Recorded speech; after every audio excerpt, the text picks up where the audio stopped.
At dahil araw nga ng day off ko ngayon, eto naisipan ko magsigang ng bangus. At syempre lalagyan ko lang siya ng konting twist ng pusit. Tatry natin sinigang na bangus na may pusit.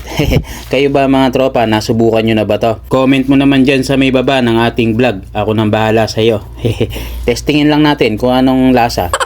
Kaya naman pagkalinis ko niyan ng bangus at pusit, eto sinunod ko na yung mga gulay niya na sibuyas, kamatis at luya. At nilagay na rin natin dito sa may lutuan dahil mahina lang yan, kaya sabay-sabay ko nang niluto yan at pinakulo. At habang kung hinihintay natin kumulo, ginayak ko na yung mga gulay niya na mustasa, talong at okrang pasirana. At pagkakulungan yan, nilagay ko na rin yung setpo at ang musba. At pagkatapos yan, tinimplahan ko lang ng salt at sinigang mix. At nilagyan natin konting MSG para nag-imas atoy.